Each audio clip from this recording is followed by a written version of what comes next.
My name is Scott, and I am an alcoholic. Hi, Scott. And I've done the work out of the Big Book of Alcoholics Anonymous with several Big Book Step Study sponsors in the God of My Understanding. James, thank you very much for inviting me here. It's an honor to sit at a Big Book Step Study table and speak and share my experience, strength, and hope. It's also great to see Joanna. Back around the time when the pandemic was, ruining all of our lives, the Bolton Big Book Step Study meeting had decided that it was going to try doing in person and meet out in the parking lot, and they were going to start doing it in July 2020. And the first July, which is a Thursday night, it rained out, but 4 of us scrappy alcoholics decided to show up anyways, and 2 of them are sitting in this room right now with me, and Joanna is one of them. So every single time I see Joanna, I think of that night where, we went out and braved the rain. It barely rained, by the way, but it's really cool to be here. There's people in this room that I just absolutely love, and it's great to be amongst all of you guys. As for me, how long do we show here? See that? How long do we show?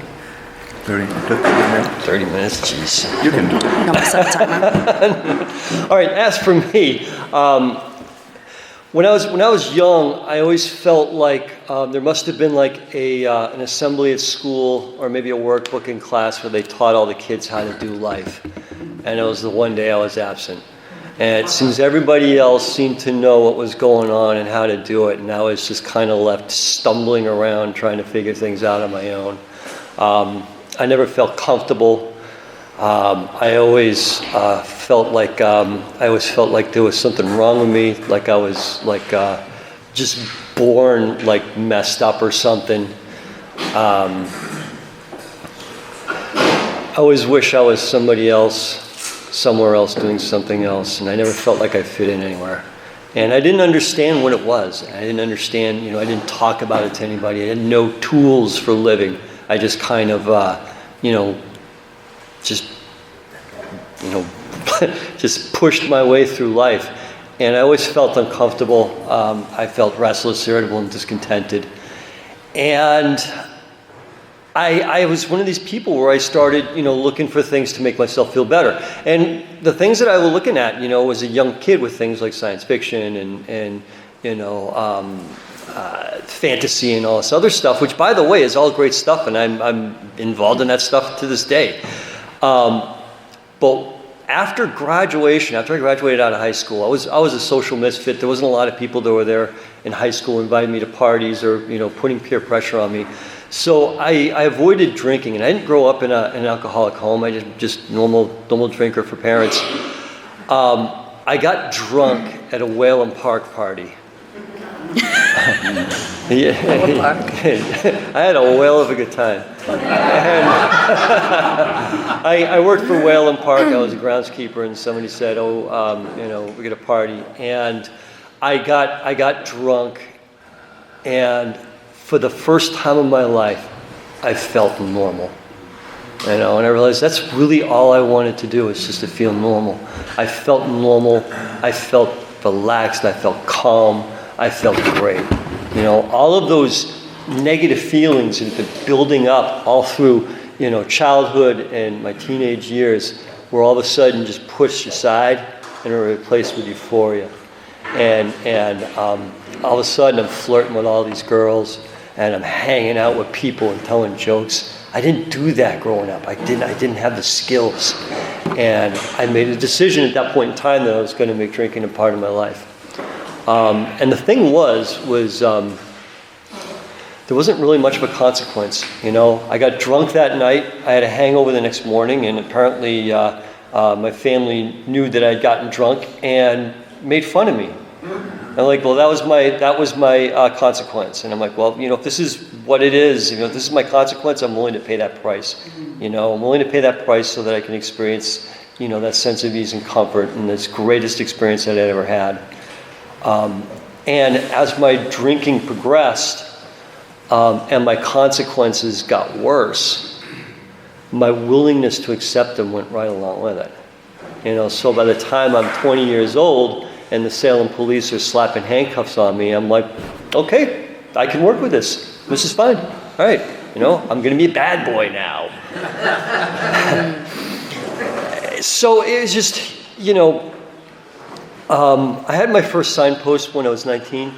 Actually, it was right before my 19th birthday. I got invited to a Fitchburg State party. I grew up in Fitchburg, Massachusetts. And I noticed that I drank differently than everybody around me. Everybody else, they sipped beer. I drank liquor.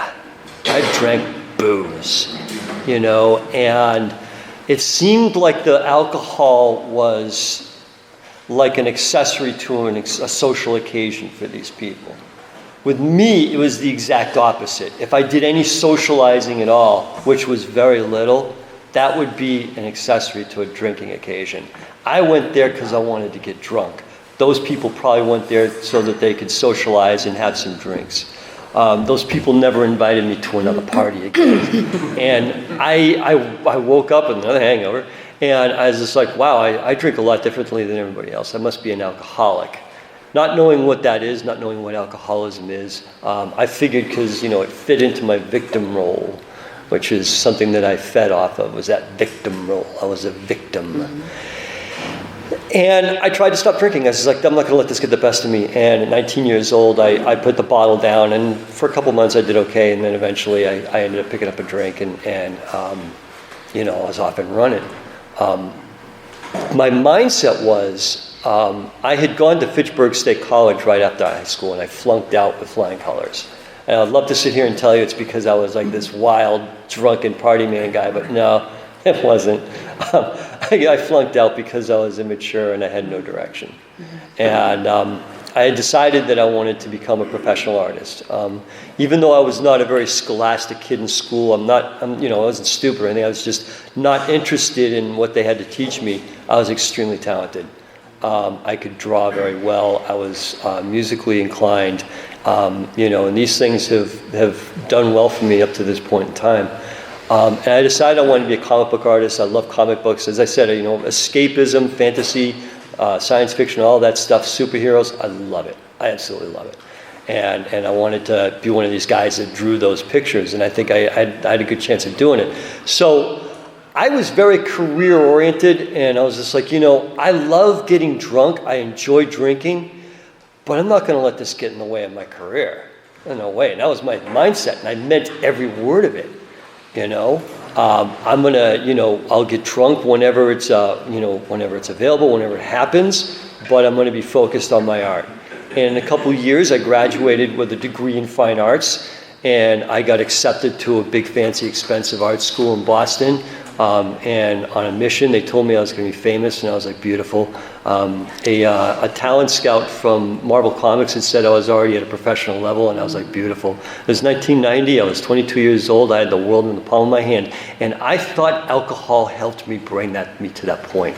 Because the thing was especially after I turned 21 and booze became very easy to get a hold of, I drank more often. And when I drank more often, those periods of restlessness, irritability, and discontentedness, that dis-ease, that sense of just not feeling right with the world, were fewer and farther between. And I was able to function, and I was able to draw, and I was able to get myself a degree. And in 1990, I'm 22 years old. I moved out of my parents' house, and I moved into Boston with my drinking buddy and another guy. And the first thing I did was I looked for the people that like to drink, and I met a group of people in art school that loved to drink, and I was a part of life at last. I had a blast, and that blast was short-lived. By 1 year, I had dropped out of that big, fancy, expensive art school in Boston because I wanted to drink. I didn't realize that was what I wanted. I told myself a lot of lies, but it was just financing this stuff, living in an apartment and school and all this other stuff was getting in the way of financing the barrooms and the liquor stores. And I had to make a choice, and I chose the barrooms and the liquor stores. I got 2 jobs, and I had a whole string of just very bad and unfortunate things that had happened to me. And, by the summer of 1991, I had hit my bottom. I mean, I was just, I could not stop drinking. I could not stop starting. I knew there was a problem here. The thing is I didn't understand what the problem was. There was nobody in my family that was an alcoholic that I knew of. I actually didn't know Alcoholics Anonymous was real. I thought it was a punchline to a joke or something in a John Ritter movie or something like that. I didn't know that this actually existed. I didn't know that it's okay to go out and seek help. I thought I was supposed to be the guy, the alpha and omega, that it's my responsibility to solve my problems, and I did that. I'm a very accomplished person. I'm the kind of guy that always got promotions at his job. I put myself through college, and in 1991, I hit bottom, and I just scraped along that bottom for the next 3 years. Worked my butt off. I did everything I could, and I failed. The booze was more powerful. And I got to a point, and this was the summer of 1994, and I was 26 years old, and I was done. I could not stand the person I saw in the mirror. I didn't know what to do, and I called out for help. My last night out drinking, I was violent. I was not the person I wanted to be. I was doing things that I never in a million years would have done. And I was deeply ashamed of myself, and I had no idea how to stop drinking. At this point in time, I'd tried everything. I tried my resources. All of my resources failed. And I called Alcoholics Anonymous. I found it in the yellow books. And God bless all those people that show up on a gorgeous July afternoon to answer phones for people like me who didn't want to go to a meeting. I didn't know that that option was available, and the person kept telling me to go to a meeting, and I didn't really want to go to a meeting, but he convinced me to go to a meeting. So I went to my very first meeting of Alcoholics Anonymous. It was July 23rd, 1994. I was 26 years old, and I showed up, and I basically looked like a Ken doll that got chewed up by a dog. I was like, I've got violence in my history and all this other stuff, and it was a step meeting. It was a 12 and 12 step meeting, and there was an entire array of people, all different ages, all different genders, all different colors of skin. I mean, it was just a really blended mix of people who were trying to stay sober for a day. And I didn't know that. I didn't understand anything. All of this was fresh to me. And I remember it got to be my turn to speak, and they're all talking on the 9th step. I have no idea what they're talking about, but I told them, I was in this big, huge brawl last night, and I'm like banged up and, bleeding and all this other stuff. And I remember at the break, there's this guy that came up to me, and his name is Pete C. He was a great guy. And he started talking to me, and I was really impressed with this guy. And I'm like, didn't he just hear me? I'm a violent guy. I'm crazy. But he didn't care.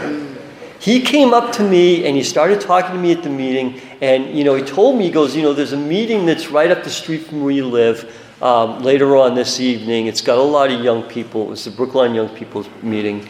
And he goes, you might want to check it out. You might be able to, relate to a lot of the people there. And I'm like, well, what do I do in the meantime? And he handed me this right here. This is my copy of the Big Book of Alcoholics Anonymous. He goes, read the stories in the back of the book. So I did something that I didn't usually do. I took somebody else's advice. I went home, I bought a pack of cigarettes and a half a gallon of Tropicana home-style orange juice, and I sat out on my porch on this gorgeous July Saturday afternoon, and I read the stories in the Big Book. And I went to that meeting. I saw him at that meeting, and I got a meeting list book, and I started going to meetings. And I'll tell you something, I didn't really like Alcoholics Anonymous. I didn't like the commitment that people made to Alcoholics Anonymous. Everybody smiled. They had teeth.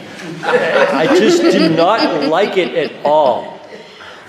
But I had an honest desire to stop drinking. At this point in time, I could not stop drinking, and I could not stop starting. And these people seem to be staying sober. I don't understand why, but regardless of what I thought, how I felt, what my impressions were, I stayed going to these meetings, and I've been sober ever since. And it's been quite a few 24 hours. I did, what people do when when it comes to how they got sober. I got involved in a group. My group was the Austin Friday Night Group, which was an extremely active group. We did a minimum of 2 commitments a week, jobs, all of that stuff. And there were a group of guys, there were a tight-knit group of guys, they were close to my age, and they're still a tight-knit group of guys. These people have been doing this AA thing a lot longer than me, and they're still sober, and they're still all, hanging out doing their thing. And I became a, member of Alcoholics Anonymous. I went to my very first Big Book Step Study meeting right around the time I was about a year sober. The Austin Friday Night Group was, they had to close down the school one Friday night because they were redoing the floors to, welcome people into the new school year. And so we were not meeting that night. And there was a Big Book Step Study meeting right up the street from where I lived, and it was Brookline Big Book Step Study meeting. And I'm like, all right, well, I'm just going to go to that meeting. At that point in time, my sponsor, Don B., he was taking me through the steps through the Big Book, not the Big Book Step Study process. His directions were a lot different, but it was a Big Book. He went through the steps through a Big Book format. There are plenty of them out there. And so I'm like, all right, I'm going to check out this meeting. I mean, I'm a familiar face around the Brookline Big Book, or the Brookline AA. I'll see a bunch of people and whatnot that I know and whatnot. So I show up at this meeting, and it was standing room only, and I didn't recognize a single solitary face. There were people that were, this was 1995 Big Book Step Study, and it was just in its renaissance. And there were people that were coming all the way up from Cape Cod just to go to that meeting, And they were on the fear part of the 4-step, and I sat there with my jaw on the ground. I was like, oh my God, these people have been reading my mail. I had a difficult time identifying with speakers. I had no problem identifying with these people. They were talking my language up and down, and I was just like, holy crap. And I heard that there were people that would, in the audience, that were saying, I'm writing. I'm like, well, I'm writing a 4-step, so I guess I'm in the writing. So when it came to my point in time, I said, my name is Scott, I'm an alcoholic, and I'm writing. And I passed. I had no problem with the idea of people, only being qualified to speak because they'd been through the steps. I had no problem with that whatsoever. It made perfect sense to me. And I wanted to quit the Austin Friday Night Group and join that group right then and there, but I didn't. I went back to my group, and for the next year and a half, I sat in my same spot, the Austin Friday Night Group, wishing I was a member of that Big Book Step Study meeting because I loved it that much. And I was not, even though I had attempted to go through the steps, I was not in the business of, building and developing a relationship with the God of my understanding. Okay, my plan was to do the AA 2-step shuffle and to embark on a campaign of satisfying my instincts, because that's what I thought would make me feel good. Okay, and I got busy. Still an active member of Alcoholics Anonymous. By the time I was 2.5 years sober, I had gotten a promotion at my job with a big raise and a very flexible schedule. I could hit more meetings and do all these cool things that I wanted to do. I had gotten my teeth fixed, and I could smile. I was 29 years old, and it was the first time I ever smiled at 29 years old. Okay, I didn't even know how to smile. I had to learn how to smile. My teeth were that bad. I was in an apartment building with a bunch of people in recovery, and it was a really cool environment. And I ended up becoming a lead singer of a rock band, and I was in a recording studio recording an album. That wasn't even on my list of things to do. Okay, you would think with all these things that are going on, I would be elated and jumping for joy and skipping and saying, my life is awesome. I wanted to kill myself. I was miserable, and I couldn't understand why. I was a very active member of Alcoholics Anonymous, step meetings and commitments and all that stuff. And all that stuff is great. All of those things are wonderful. They're the basics of Alcoholics Anonymous. I still do them to this day.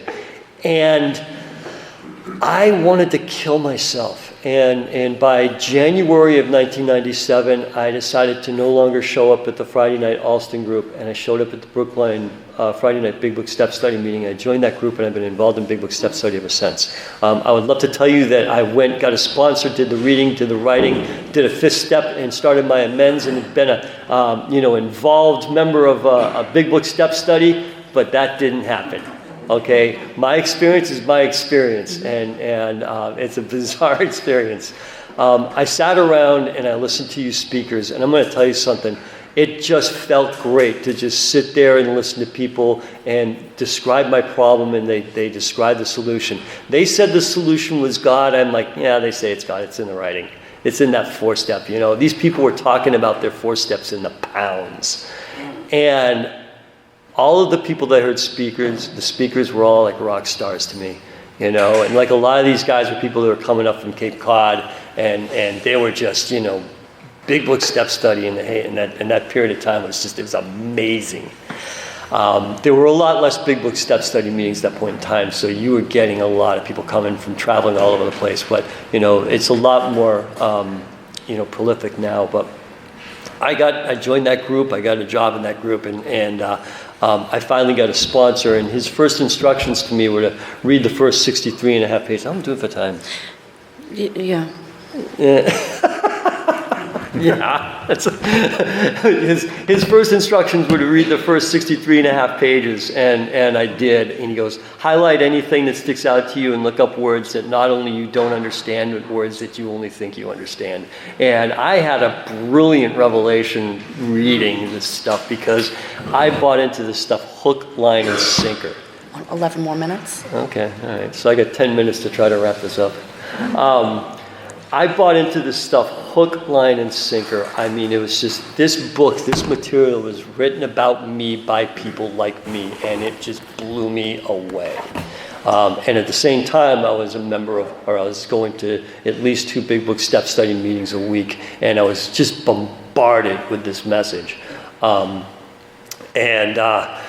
know, when I was going through that reading, you know, it's just, I like to talk about, like, when it comes to the first couple steps, I like to go to chapter 5, how it works. It says the 3 pertinent ideas.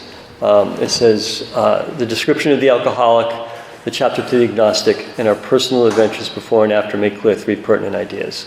The description of the alcoholic is the doctor's opinion, and chapter 3 more about alcoholism. The chapter to the agnostic, chapter 4, we agnostics. And our personal adventures before and after. Before and after what? Before and after chapter 3 and chapter 4. So that's Bill's story, Dr. Bob's nightmares, the stories in the back of the book, and all your people's experience. Made clear 3 pertinent ideas. A, that we're alcoholic and cannot manage our own life. B, that possibly no human power can relieve us of our alcoholism. And C, that God could and wouldn't if he was sought. That statement is immediately followed up by, therefore we are at step 3. So those pertinent ideas talk about steps 1 and 2. And I learned about steps 1 and 2 by reading this information and identifying with it. Therefore, I am now at step 3, which is that we make a decision to turn our will and our life over to the care of God as we understand God. Just what does that mean? Just what do we do? And it talks about any life led on self-will can hardly be a success. And when I first read this, it made, I identified with it, but I didn't understand it. I didn't understand step 3 until after step 7, interestingly enough. It gives this brilliant analogy of an actor who is trying to arrange the sets, the lights, the symphony, all that other stuff. Now, an actor gets a script, and they use their talents to, act out what's written down in the script. But there's somebody else that runs the lights, that runs the scenery, and that's the director. Okay? In this analogy, the actor's trying to do not just, the script, but also the director's job. Okay? And that's an analogy of playing God. Okay? And that's how I did it. And the thing was, when you read it, it says, most people live by self-propulsion. Okay, it doesn't say most alcoholics. It says most people. That means everybody. It means alcoholics. It means people just in general. Okay, this book, this 12-step message that we got was derivative from a religious program called the Oxford Groups, and the Oxford Groups were for everybody. Even though they were supposed to be like some kind of elitist thing, the message of the Oxford Groups was for everybody. So a lot of these things that it talks about in the third step is not just for us, it's for everybody. And it even says, as with most humans, they have varied traits. So once again, it's talking about everybody.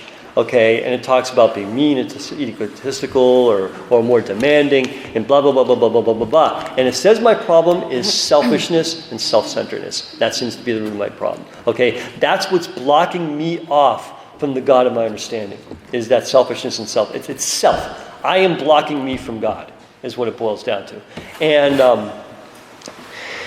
And then it says, the alcoholic is an extreme case of self-will run riot, which basically means that I live by self-propulsion only on steroids. Okay, I am selfish and self-centered to the extreme. And I have a 4-step that stands this tall. It is 8 5-subject notebooks, cover to cover. Okay, which is ridiculous. Okay, most people only have like 1 or 2. Notebooks. Me, I thought I was special, so it took me a long time to write this thing. It was a disaster. But I did write it. And so when it got to the third step, and I took the third step on Halloween night in 1997 with my sponsor, Russ L. And at this point in time, I'd been sitting in a lot of meetings, and I've been hearing a lot of people talk about the third step and how they, when the sponsor had asked them about the 3 pertinent ideas, that they just yes their sponsor to death. I'm like, I'm not going to be that crass. I bought into all of this. I got answers for those questions. So when he got to that point and he goes, Scott, do you believe that you're alcoholic, cannot manage your own life? I was like, yes. And I believed it. Okay. This information described me. He goes, Scott, do you believe that possibly no human power can relieve you of your alcoholism? And I said, yes, and I believed it. Everything I'd tried up to that point had failed, and I was to find more things that would fail later on. He goes, Scott, do you believe that God could and would if he was sought? And I says, I believe that if I do these steps as they're laid out, I'll be restored to sanity. And that was my concept of God at that point in time, and that's all I needed to take a third step. And I knew it was coming next. We were going to get down on our knees. We're going to hold each other's hands. I've heard it a million times. And my sponsor sprung the bonus question on me. He brought me to page 60-something. There we go.